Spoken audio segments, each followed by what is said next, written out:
All right, welcome everybody to the year end, although it's the year beginning today, but the year end edition of Legal Tech Week, in which we're going to talk about the top stories of the year in legal tech and legal innovation. This is the show where every week we generally talk about legal tech and innovation, talk about the week's top stories. We're going to focus on the year today. I'm Bob Ambrogi. I have the blog Law Sites and the podcast Law Next. And we've got a full panel here today to talk about all this stuff. So let's go around and introduce ourselves and then we'll get going. So let's kick it off with our special visitor here from the UK, Caroline. Yay! Yay! Yeah, Happy New Year, everyone. I'm Caroline Hill, Editor-in-Chief of Legal IT Insider. It's nice to see you. Right, and Joe Patrice. Joe Patrice from Above the Law and the Thinking Like a Lawyer podcast, and welcome to 2024. I'm sure this year will be the year in which we never talk about AI. Right. What are you drinking, Joe? Four Roses. So a nice Kentucky bourbon. It is, yeah. And speaking of Kentucky bourbon, Steve. Hi, I'm Steve Embry. I actually live in Kentucky, so I can talk about Kentucky bourbon. I write the blog Tech Law Crossroads about legal innovation and legal technology. I was also going to say you're well aged too, but that would be good. Well, that is. Well, don't start that. I don't know about well, but I am certainly aged. Steve is not. All right. Steve, no, he's not alone. Stephanie. Oh, hi. Stephanie Wilkins, Editor-in-Chief of Legal Tech News at ALM. All right. Nikki. Hi, everyone. Nikki Black. I'm the Head of External Education and Subject Matter Expertise at MyCase and DoNotPay, and I also oversee our industry and benchmark reports, and I write legal tech columns for ABA Journal, Above the Law, and the Daily Record. I'm struggling to explain what I do. I don't know what my problem is today, but anyway, great to see everyone. I feel like every week you struggle to remember what your title is. Wasn't it just this year that it changed last year or something? I think it changes every week. It doesn't. It does not change every week. But yeah, it's a little bit of a mouthful. All right. Well, Amanda's title hasn't changed for a while. Victor? Thank you. Victor Lee, Assistant Managing Editor for the ABA Journal, focusing on business of law and technology.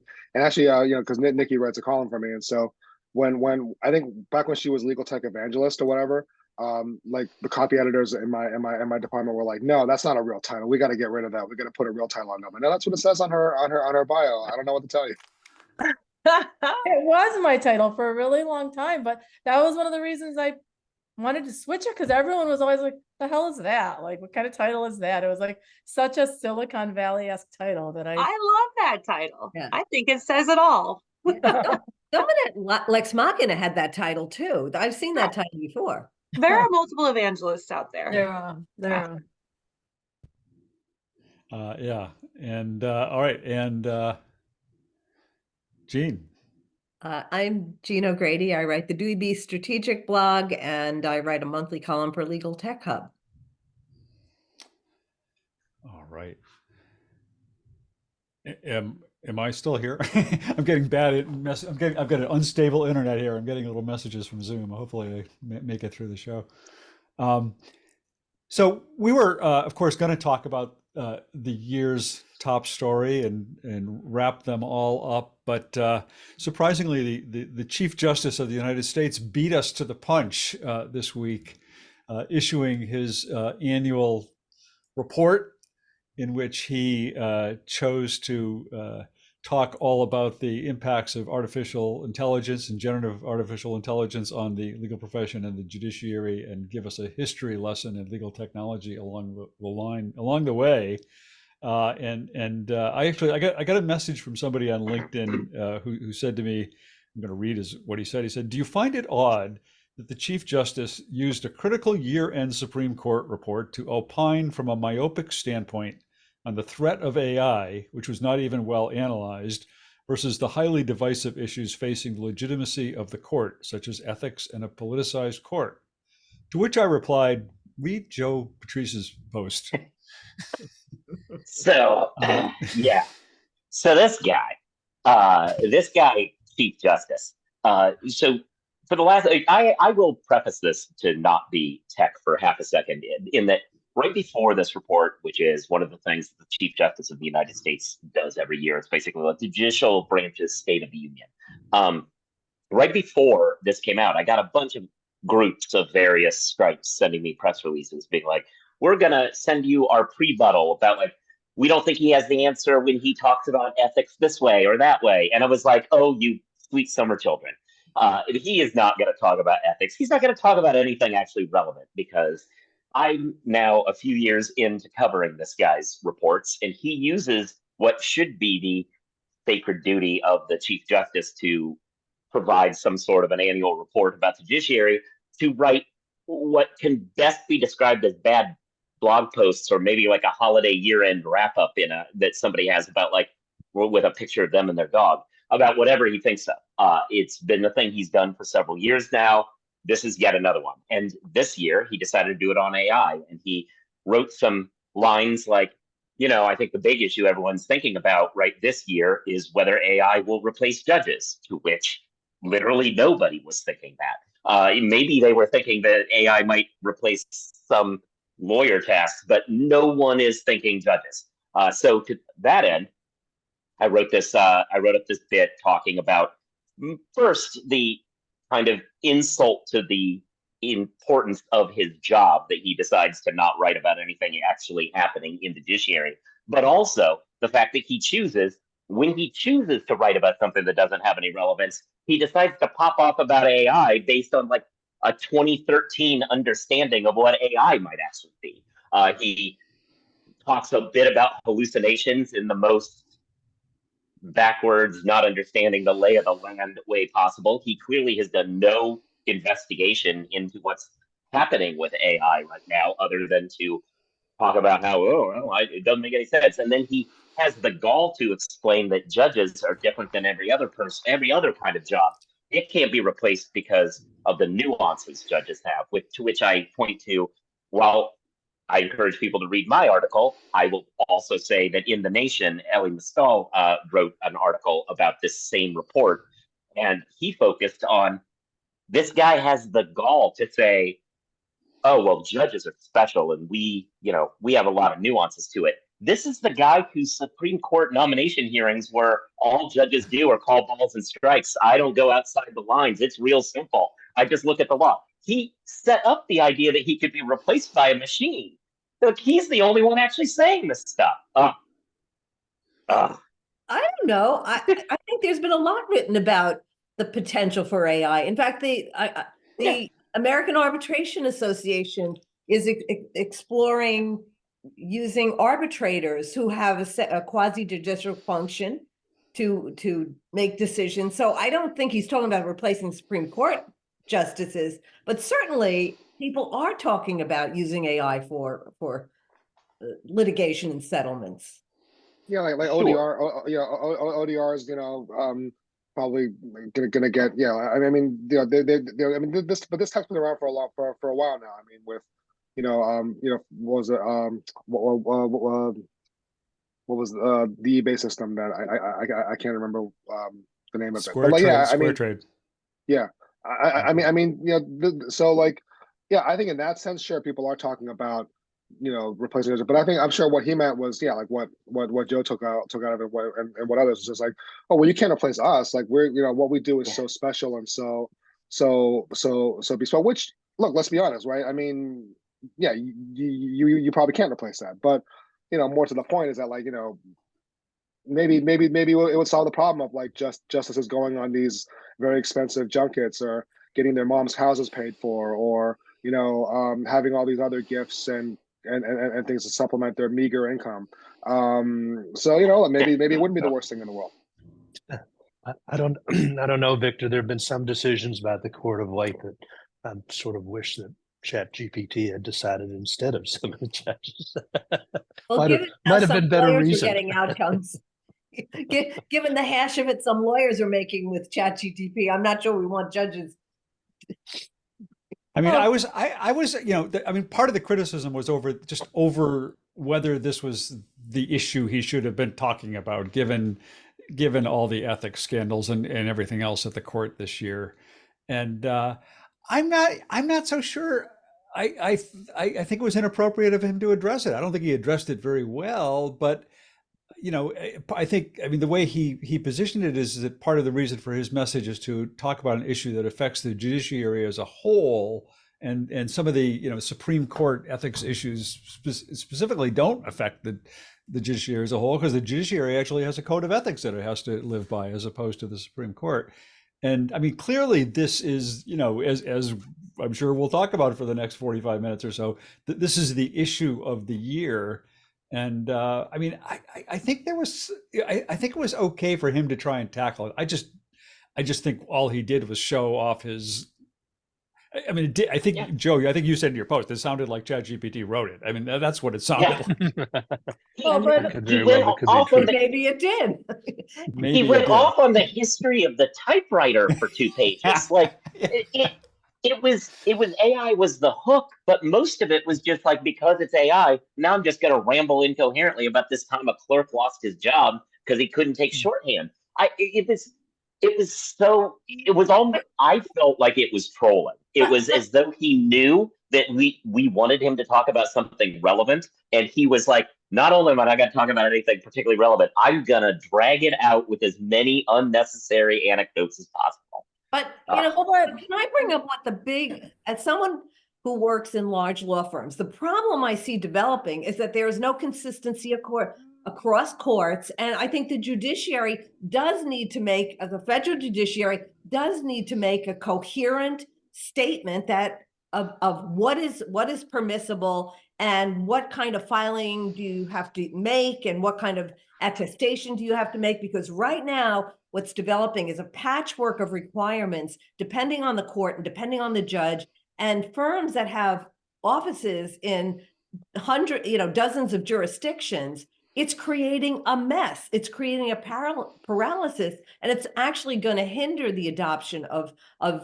reliable AI, because no one knows what the ethics are. But that would be better for him to focus on, right? So that would be a far more intelligent, useful analysis in terms of, that's what you said, Jean, rather than does this mean the end of judges, right? Like, actually, that's a kind of dumb and very. I will have to say, I read it and I basically agree with everything everybody said. Although the only encouraging thing I drew out of it is there was this recognition by the Chief Justice that sort of generative AI is here to stay, and ignoring the possibility and benefits of it is probably not in everybody's best interest. And kind of let's get over it and figure out how best to deal with it. That I thought that was good to hear from more than that. He actually sort of embraced it. He embraced Yeah. it to an extent. He talked about the fact that it can help enhance the efficiency of the judicial system, and he talked about the potential for enhancing access to justice. So, it's at least arguably a good thing that the Chief Justice of the United States is putting out this message that there are good aspects to this, as you just said, and let's not ignore it. And at least some of the other judges out there who are afraid of it, maybe they'll get a little bit of a message there. I don't know. Well, that's what I was gonna say. I'll take it. Like, it felt to me like that time you talked about how Obama on your blog said legal tech was important. I was like, this almost feels like a joke. Like, really? Are we? It was a joke. Did he really say this? Like, I was excited that he said it. Maybe I'm just too focused on tech evangelism, but I was like, excellent, great, fine. That's not your title. I'll But be excited anymore. Right. I was excited about it, but So you think that was a crucial development in terms of the I legal thought systems? I was going to do that. Well, I am never confiding in you guys ever again about my pet peeves. Forget about that's fair. I think things you tell us on this panel are not confiding, but there was an interesting thing though. I don't know in terms of what Jean had said though. Carolyn Elephant, my co-author, had posted on LinkedIn today that that she was doing some research trying to see if ChatGPT had been used in some court cases, and what she came across was a bunch of judges sanctioning or otherwise calling out pro se litigants for using ChatGPT in their I filings. saw that. Yeah. I'll put a link to that, but I thought it was really interesting because she raises this issue of we all act like, oh, great, it's going to, bridge access to justice. And it's this great tool and tech's going to solve all these problems. And yet you've got judges penalizing pro se litigants for doing this. And that sort of also goes to Jean's point about this like patchwork, they're making all these random rules. How are lawyers supposed to know what they all are, let alone pro se litigants? So that's another really interesting development, I thought. I actually wrote a story. Oh, sorry. I was just going to say, I wrote a story on that point at some point last year that everyone worried about lawyers and ChatGPT are missing the point because it's mostly going to be pro se people. Well, I remember that the Fifth Circuit proposed rules was that anybody using ChatGPT verify all the citations, and that unrepresented litigants do exactly the same. And I'm thinking, like, how are they going to do that? Well, how are they going to A, have lawyers access to the materials, and B, have the ability to make that kind of distinction? As if lawyers aren't already required to have real citations and read the cases they're citing. I mean, that ChatGPT, technology is not the problem. Competence is a problem. But I want Carolyn to talk about what the UK judges did. They actually embraced AI. Yeah. Well, this is interesting because we talked about this last time at the end of the year, and Jean, actually, you flagged it in the first place. And I think it was their approach has been really good. Your point about consistency, I think, is important. And the judiciary over here were given guidance that they can use generative AI in terms of helping them to draft some of their judgments. They were given guidance on how they can use it, how they shouldn't use it. And I think that's also really helpful because and it's funny because in some of the feedback we flagged last time, one of the judges was quoted saying it's jolly useful. They're even the judges are. They're using it anyway, right? The concept was one of the bits of thinking behind this sort of easing them into it was that they have to understand it, right? That there's no point in banning it. There's no point in saying you mustn't use it. They need to understand it, become familiar with it, learn where it's sensibly and so they were given this. I don't know what you picked, because I know Jean, you obviously picked up on it as well. I don't know what you particularly liked about the guidance. Well, I like the fact that they were acknowledging that it could be useful in lots of ways. Actually, the one way they were really cautious, again, was research, but they talked about it streamlining judges' work and making courts more efficient. And, obviously, we have probably a worse problem in the US of overloaded courts and backlogs of, we have so many courts that just barely function. Especially where there's a lot of pro se litigants. So to ignore the promise of this in terms of workload and streamlining really inefficient, the current technologies is just crazy. Yeah. I really liked what the Judicial Council did, because they started out by just providing definitions and making the distinction between generative AI and AI, which I thought was helpful. And they, as we've been talking about, I guess I don't know which it is, specifically said, we don't need to have lawyers tell us they're going to use this stuff. And when they're using it, they just need to satisfy their obligations and duties. And then it went on to say, and by the way, with unrepresented litigants, the judge needs to take a role and sort of work with them to make sure that what's being done is accurate, as opposed to, we're just going to throw it out because you're not represented and if you used it, it must be wrong. So I always thought it was a really nice piece of work. Yeah. You were going to say something, Joe? Yeah. No. Oh, so so we could all agree with Chief Justice Roberts that generative AI was the big story of the year. But it was to our podcast, not to the country. Okay, well, not for the country, true. But what about specifically for legal? Setting aside generative AI as sort of the big theme of the year, was there a particular story that sort of grew out of that kind of was the big headline of the year? I mean, for me, I keep coming back to the whole Casetext thing. And I know Jean wrote a post where she kind of said the same thing, I think, if I'm not putting words in your mouth, Jean, but it just seems that the launch of CoCounsel, as Jean said, the launch of it, not just launching it, but launching it on nationwide TV a year ago now, and then the acquisition by Thomson Reuters. I mean, that was really, it seems to me, the dominant story of the year. Does anybody disagree with that? Or yeah, I agree. I mean, like, yeah, ChatGPT came out in November 2022, but March of 2023 is when CoCounsel came out. 2 weeks later, they said it was GPT-4. That's really what I think blew this all up, and then obviously snowballed into the major 650 million cash acquisition, and it's sort of like set off this whole war. I'm going to call it that, between TR and Lexis and one-upmanship, and like, I really think March was the tipping point, more so than last November. Well, just the general tenor of hysteria, and for us as legal journalists to be pitched to spend our time at press conferences that had no content. It was, we're planning to have AI. I mean, people were just, I've never seen that level of hysteria. Instead of just knuckle down, get a good product, and we'll launch it when it's ready. There was just this need to sort of put a flag in the generative AI planet, and say, we're here, but you're not here.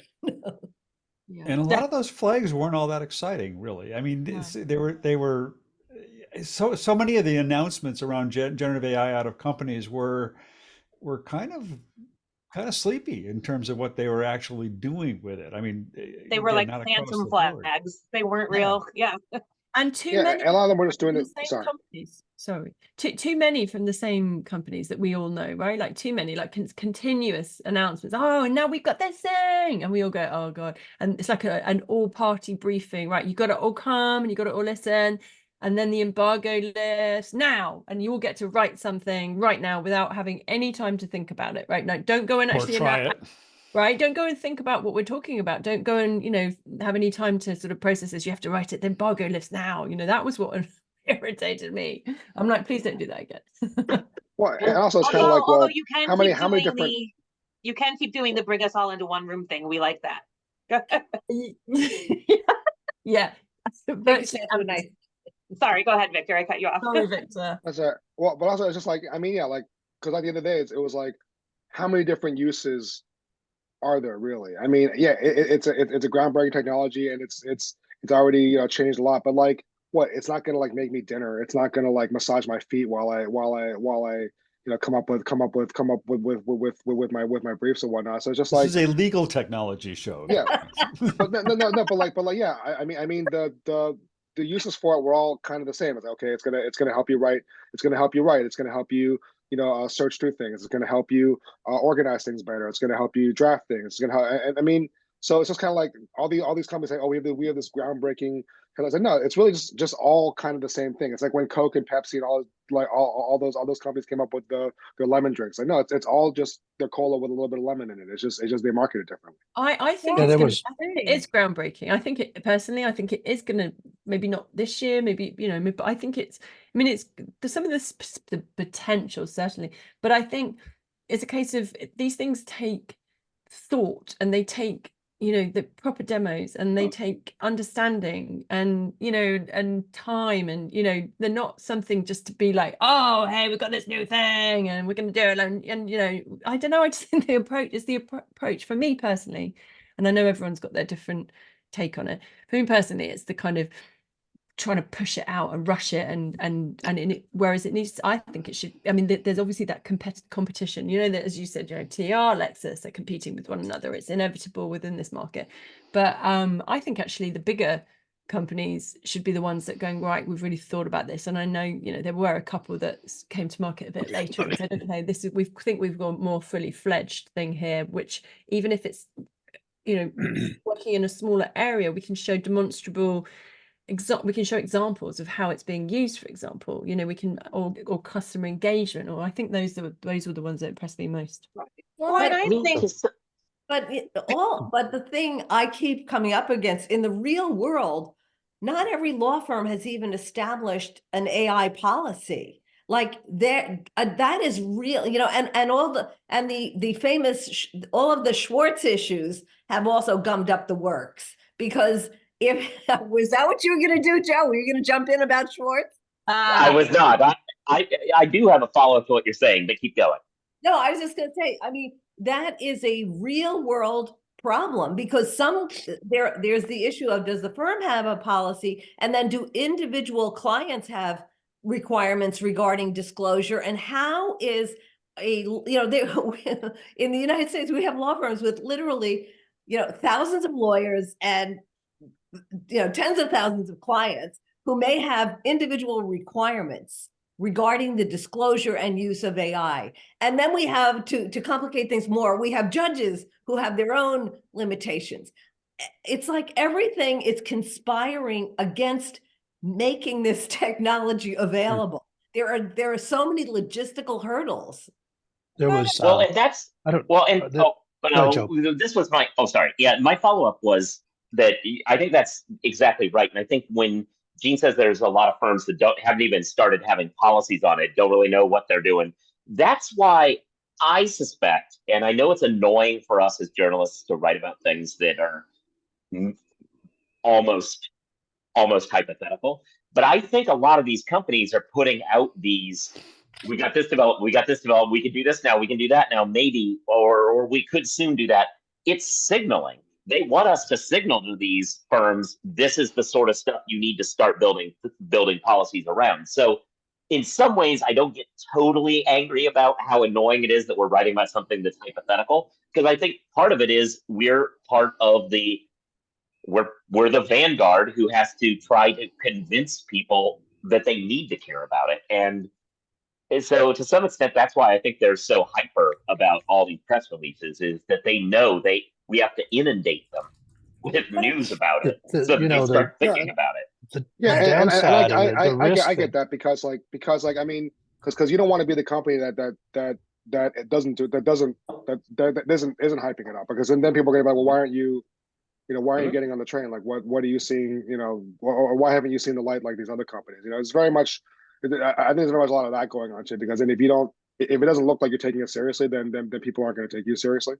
So no, I get it, but it's just kind of like, I mean, what I was saying originally was that, like, when people say that, oh, this is like, this groundbreaking technology, it is groundbreaking technology, but like, making it seem like that your product does something radically different than all the other products out there, or is capable of doing something radically different than all the products are capable of right now, it doesn't add up, because it's just, at the end of the day, the tech's not there yet. And I think the funny thing there's a big risk that's associated with that too, because the legal community, lawyers, legal professionals are very quick to sort of jump off the hype train if something doesn't work exactly as it's been portrayed as working. So if you oversell it, which has been done before, then you get this backlash of like, I knew this was a bunch of BS to begin with. And in fact, there was an article in the New York Times op-ed section this past week, not by lawyers, but by some of the reporters for the New York Times, that was basically along the lines of, it's not such a big deal after all, I mean, it doesn't do all that much, doesn't help us all that much, and so on and so forth. Whether that's true or not, I do worry, though, particularly with the legal community, where you oversell a product that, the return burn can be, kind of bad for something that could really work. It's going to be, it's how it evolves, though, isn't it? So you've got this, you've got, it's just, you can see where it's going. So you've got the over promising, you've got the early products, that some of which are crap, some of which will end up being, becoming better, some of which will die, some of, and then it will crash into some people say we're already going into the trough of disillusionment, but then we will come up, right? And I think that some of the products that we're seeing now will improve, some of them won't, some of them will turn out to be vaporware, some of them won't, but I think that these early products are not to be, I don't think we can write them off. They're not all, they're early stage, I think, is what they are, and I don't think that we should be too quick to completely write them off or say that it's all crap. I just think that it's their early stage. It's inevitable. People are rushing to market with them.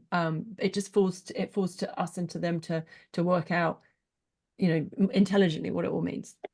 Well, And I do think it's gotten a little bit better from the beginning of the year. Like, yes, we'll still have these, sort of phantom flags, these, announcements to announce, but there was a good month or two there that everyone was like, we have AI, this is the first, this is the best. And it was like ad nauseum. And I feel like that at least has backed off a little bit, because once we like learned enough to actually ask a few questions, and if they couldn't answer them, they knew, like, I think there was a lot in the beginning. They're like, nobody understands this. We'll just say this is true and people will believe it.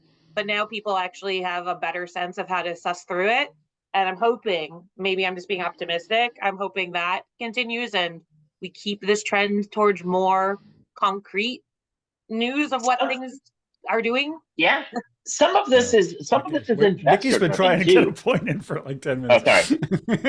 Oh, sorry. Some of this is investor driven too, though, because they have something and they want to make it seem cool so that people allow them to finish it.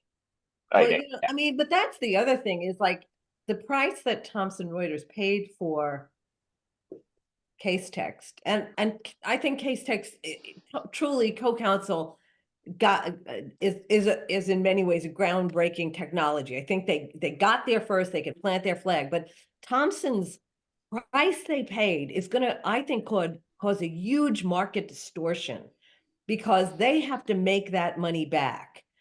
And at the other end of the marketplace, very quietly, you have the Fastcase vLex merger, which I think is a real sleeper, because they're not making a lot of waves, but the fact is they are priced at the other end of the market, and they are the only product that can use AI across jurisdictions. So it can translate into other languages. And when you look at, often the market is driven by the largest global law firms.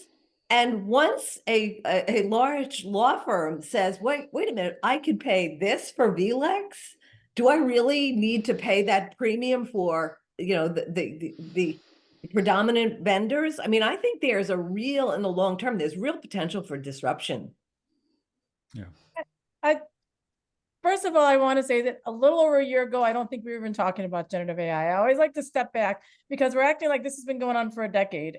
This has been around for a year. And from someone who's worked in a tech company for 11 plus years now, in terms of the speed of development, in terms of a completely new technology essentially coming out, there's a ton of work that has to be done on the back end. And from a PR perspective alone, trying to, there's so many moving pieces, there's so many things happening. It's not all generative AI. There's all these other things that tech companies have to do that are just maintenance, that are rolling out regular updates. And then you got this generative AI on top of it, and trying to decide, do you want to roll little bits out? Do you want to be super thoughtful about it and roll out a very planned approach? How are you going to do this? There's so many different moving parts when you're part of a tech company. And the fact that this has happened in a year and the tech has advanced quite a bit even in that year, and then there's all these different platforms to pull from, and which ones do you use, and how do you, and then there's like the blow up with OpenAI that probably caused some people, some companies to really regret that they put all their chips into OpenAI, at that point in time. So there's so many different moving pieces and so many different factors, and this is moving so fast that it feels chaotic to everybody. It feels chaotic to the press. It feels chaotic, probably, certainly to the customers, to the lawyers, to the judges, to the clients, to the companies. Like, it's just chaotic because it's happening so fast. And but I think the companies are all approaching it in different ways, and there's no right or wrong way.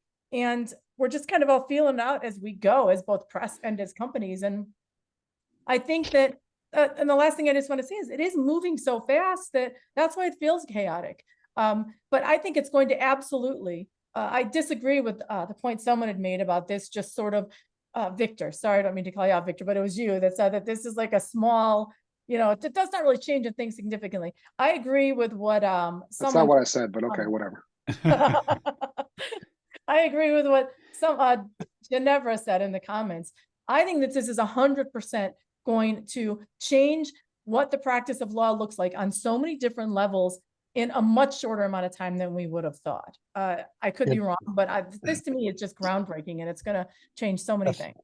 I think Like, part of one other the aspect- issue is we were also used to things moving so slowly in the legal tech community with the development and adoption and marketing of products. But if you go outside the legal tech community, I mean, the notion of introducing a minimally viable product that's been around for years and in the consumer marketplace is, not that unusual for somebody to come out with something this is what it'll do today, but let me tell you what it's going to do tomorrow. I mean, if you go back and look at Steve Jobs' announcement of the first iPhone, that was what all that was about.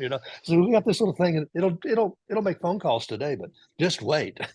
Yeah, but one of the other things that's caused, I think, some sort of confusion around all of this is the fact that, as Nikki said, we've had generative AI for a year, but we've had AI for a long time, and companies have had AI-driven products for a long time. And I've just seen increasingly a lot of companies sort of going through contortions to distinguish what their new AI product is doing differently from what their old AI product did. I mean, I just had a demo this week. I'm sure some of you had the same demo where they put out a press release that said, like, this is our first AI, contract review product or something like that. And I said, but before last year, you had an AI contract review product, and it's like, oh yeah, we better change the press release to make clear that this is our second.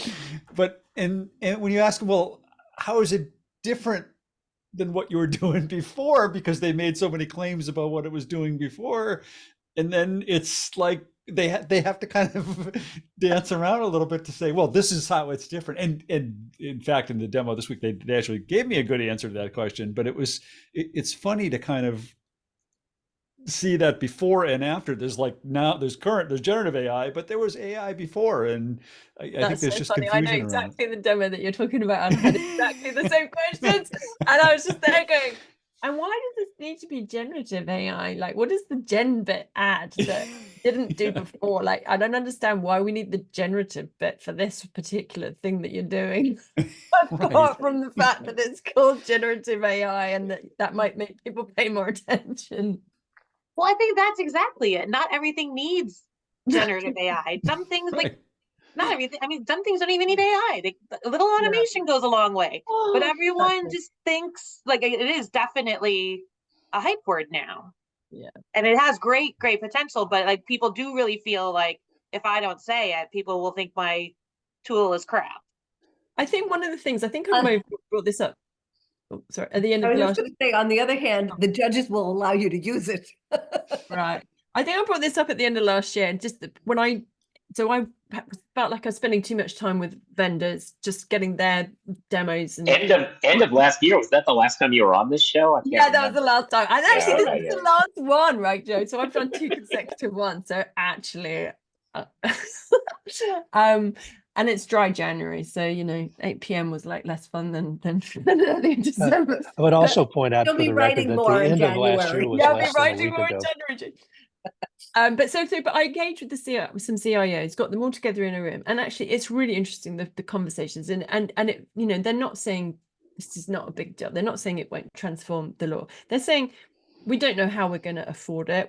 Everybody's got their own thing. We don't know how we're going to afford everybody's thing. We don't know, obviously there's a lot to do with the privacy and security that they're still trying to work around as custodians of, it's all very well, corporate counsel saying, well, what are you doing and how are we benefiting cost-wise? But law firms are custodians of their clients' data. I think that they're conscious of the fact that there's going to be this power shift, which for me perhaps is, one of the perhaps not stories of last year, but maybe going to be one of the stories of this year about how it will shift power potentially to the client. If particularly if law firms don't get their acts together, like and work out how they're going to use it, how they are going to pass cost savings on in the way that they're being asked to do already, and they're not even there yet. They're just like, we don't even know how are we saving costs. We're not using it. So I think that's going to be one of the interesting, the kind of the power struggle I saw developing last year between clients and law firms. I think we'll see more of that, which was quite fascinating. So we've got like 15 minutes left here. Was AI the only big story this year? Was there anything else that kind of jumped out and stood out for people over the last year? Oh, there was that thing about the bears. Bears. Bears. Yeah. So for long-time loyal listeners of the show, you know that we had a lot of fun back in June when we talked about bears. In particular, the bear that is the source of a lawsuit in Connecticut where a family is suing, claiming that the cops tied a camera to a bear to illegally search their house.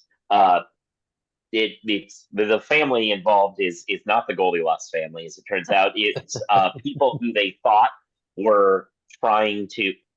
So it's all a mess. But the point of this challenge is that they didn't actually tie it to the bear to search these people's house.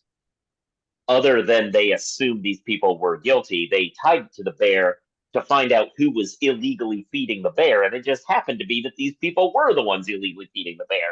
And so their argument that you did this is weirdly circular. Like, oh, you knew it was going to come onto our property. It's like, yes, because you're guilty. But whatever. But I thought that story, while we had a lot of fun with it, and there were a lot of cocaine bear jokes, and we had some fun. But I thought that was an interesting story because it speaks to, and this may not be just a 2023 story, but is a continuing story that we're losing a little bit of in the Gen AI fun, is that surveillance is real, and the amount of data that legal has, both the cops and in civil litigation, the amount of tracking data people are able to get, the amount of information, like your car seat can tell, your car can tell if you were sitting in your car seat. Something we learned because one of Nikki's bugaboos is this argument that some of these car companies are now going to sell fully loaded luxury vehicles, but only turn on the luxury things if you pay a subscription, which seems awful. But they have these high-tech abilities to surveil you in multiple different ways. And so I think surveillance is a big story that we're kind of losing out on. And while the bear was a funny version of it, that's a story that I just don't want people to completely forget. Well, the keynote speaker at that TLTF summit we went to. Well, it was Cash, right? Yeah, It was Cash, right? the Yeah. New York Times writer, former Above the Law writer, talking about. Yeah, there we go. Let's not insult her by being New York Times writer. AT Above the Law writer. Yes. Who's unfortunately fallen in harder times and is now at the New York Times. I feel bad for her, really. Who's that? Is it Kashmir Hill.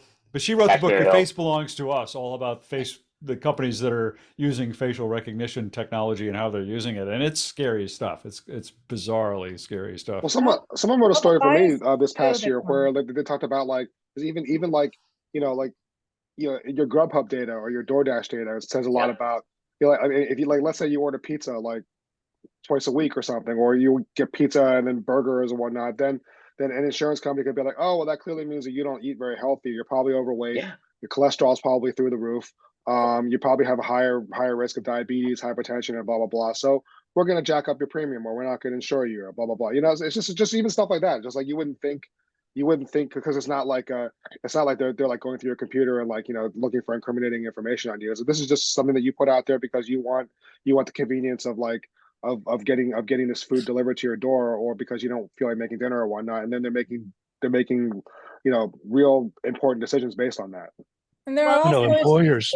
the lawyer who couldn't get into Rockefeller Center or Madison Square Garden because of who they represented? Madison Square Garden, Yeah. There are also issues with biases and the thing about the surveillance and the biases is that AI and more AI than generative AI, I would say, but AI, it amplifies, by significant amounts, the ability of these companies to access that information, draw it out, locate it, make sense of it, and then use it against you. So that's another way that it's just sort of causing this rapid acceleration of damage, if you will, that can be caused by tech in general, and then AI is really amplifying it. So it is pretty terrifying. So I just wanted to quickly do the joke. Your point about Madison Square Garden was correct. The not get into Rockefeller Center was us. Remember, we're the ones who couldn't get into Rockefeller Center because Disco had a fight in the party. We were the ones who were stuck at the bottom of the elevator being yelled at by security because of a fight There was that a Disco fight had. and we didn't get out. Oh, that was Yeah. the story. That was the story of last year. No, I was going to say, so security. So we haven't really talked. So Nikki's point kind of segues into security. Obviously, is a story for every year. But I think that that it's becoming more challenging, and actually, the kind of list of things that law firms that they kind of thought that they had it with multi-factor authentication, and now they're faced with deep fakes, right? So now they're faced with potentially someone could be presented with the voice of their chief executive telling them to do something, and it's not actually their CEO. So I think that there's a sort of the list of things that they need to be on top of is growing and becoming even more challenging. And obviously there were a couple of really significant law firm hacks last year, which I think there'll probably be more. To bring it back to the judiciary on that note, I mean, I've talked several times about the concern of the deep fakes, both from photographic, video evidence, and audio materials, and the ability of judges to serve as the gatekeepers to keep that kind of stuff out, given the limited resources that many judges have. It could be an ongoing issue for a long time. And yeah, you could say, well, okay, even with a picture today, you have to have somebody there to authenticate it and say, I took the picture and this is da-da-da. But, are we then going to say, okay, did you make any changes to the picture using, any of the tools? And, well, yes, I made, I changed the exposure. And then you get into well, is that still a picture of what it was supposed to be, or has it been altered? And I mean, it's a big can of worms, and will be a big can of worms, I think.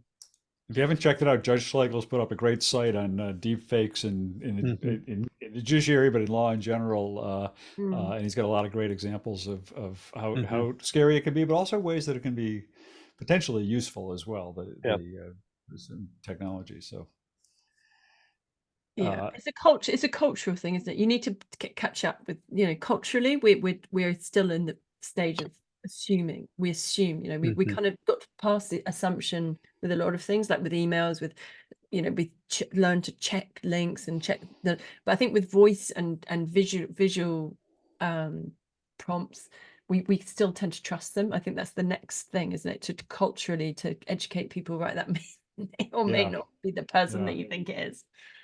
I think it was Nikon that came out this week with an announcement that there'd be a watermark on any photograph that was altered, that was taken with a Nikon camera. Oh, interesting. Jerry Bowie from FTI last year at Legal Week straight up told me you all need to start coming up with passwords for your family for voice. Like when they call you and you hear them on the phone, you need to have a password with them, because we're at the point where people can start faking voices. Yeah. So when I asked before about other top stories of the year, I think it was Kristen Calvi in the chat mentioned what about M&As, and I mean we talked about the Fastcase vLex merger or acquisition, whatever you want to call that, the Thomson Reuters acquisition of Casetext. I mean, I'm not sure there were any others that were sort of knock your socks off. The Reveal, maybe in the e-discovery world, the Reveal double acquisition of Logical and was it iPro? I think iPro. Was a potentially big one. Were there other big M&As this year that we should be talking about or made a difference? I'll take that as a no. We're all brain dead now. Yeah, I feel like there was another one, and I'm just not. Yeah, I don't know. Seems like there was. Yeah. I mean, I guess maybe the space, wasn't there a contract in the contract review space? There was something big. Maybe the real story is there. Maybe the real story is there were so many of them that what was once a really big story has become less of a big story because there's 10 other, very similar. It was quite significant. Stories. The Thomson Reuters Elite divestment. I think that was quite significant. In the management space, obviously, that went for a price probably lower than a lot of people would expect. And from Thomson Reuters, it's really significant because it gave them the cash they needed, right? So they kind of strategically they got rid of something which hadn't for a long time sat very well within TR, and they'd really been wasting it, to be honest with you. They kind of had it all split across different segments, and I know the elite team found it really hard to sort of work together on that basis. So actually, I think it's a good thing really that they sold it to private equity company. But I think that was significant, and that paved the way for, that was before the Casetext acquisition, wasn't it? Oh yeah, the Wesley Yeah, I Lynch. remember. Yeah, that so then was. they had, so that Yeah, that was that's that was a significant precursor, I think, and putting some money in their pocket.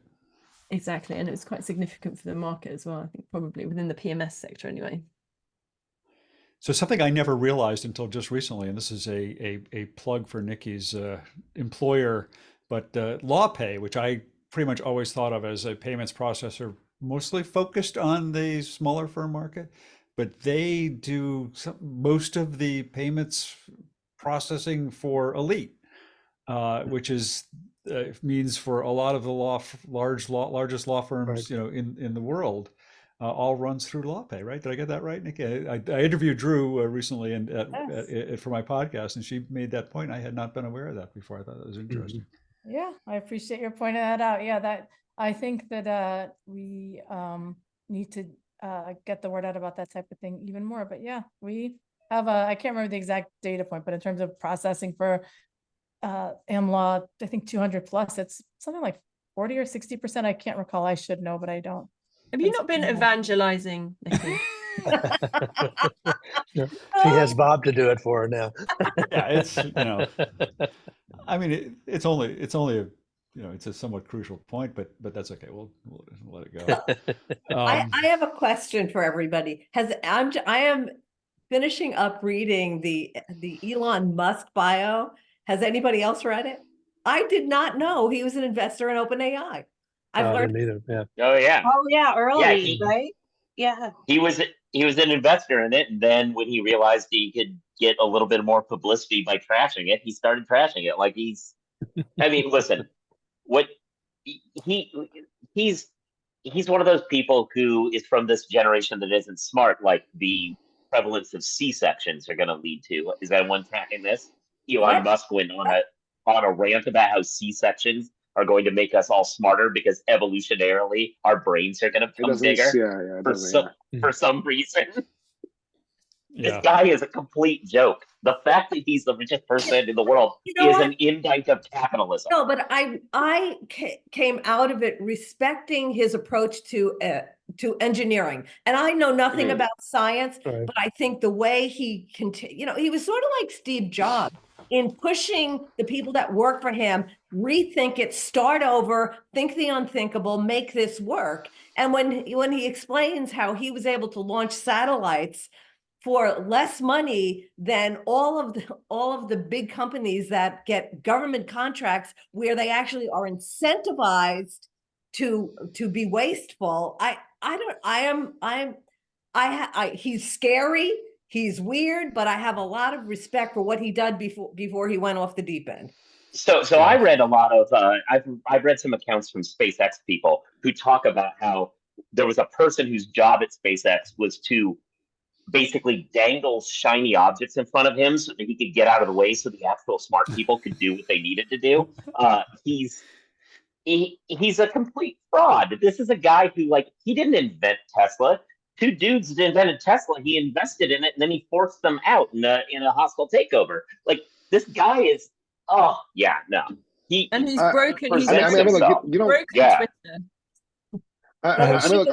You don't get to where you are in life without being good at something. So I mean, obviously he is good at some things, but it's just like what he gets credit for, is not necessarily what he's good at. But like to kind of piggyback off Gene's point, like I mean, I get that like he, is good at like sort of like doing the whole like let's rethink this, but like there was a clip that went like right after he took over Twitter, I guess now it's X, but like where he's on like one of those like Twitter Spaces like calls with like a bunch of software engineers. And it's like, we'll just rewrite the whole thing, and they're like, "What are you talking about? Rewrite the whole thing? Just rewrite the whole stack. Like just do it." And they're like, "What are you talking about? Rewrite the whole stack? Like, do you mean just like kind of just kind of making it more efficient, or you know, or are you talking about a complete teardown and we like completely reinvent what Twitter is and blah blah blah? And he's like, just do it. Like, what's wrong with you? And he starts lashing out at him, and it's just like, so I get that sometimes you know, like kind of coming in and just being like, okay, well, let's look at it from a different point of view and whatnot, you know, can be useful, but you also have to have sort of like an idea of what that's actually going to entail, as opposed to just being like, oh, let's tear it down and start over. You know, I mean, so with him, it's just kind of like, well, you know, if you look at everything he's done recently, it's just like he's really good at tearing things down, but I don't know if he's really good at making things better. I saw a great picture of a bumper sticker on a Tesla, and it said, "I bought the car before I knew what kind of person he was," which I think I'm going to get and put on my. You're going to get one, see that. Yeah. Good. All right. Well, I think we've unfortunately reached the end of our hour, so I guess that's all the important stories for the year, even if there were other important stories for the year. And we will be back next week with a regular show, I guess. I think we did a prediction show last year. I hate prediction shows, and maybe I should go back and see how well we did on our predictions last year. Maybe we can do a prediction show. But I hope everybody has a great 2024, and that generative AI doesn't take away all of our jobs or this panel by the end of the year. I was hoping to be in the Bahamas by now while Gen AI did my job. That hasn't happened. All right. That's your goal for next year. Yeah, next year.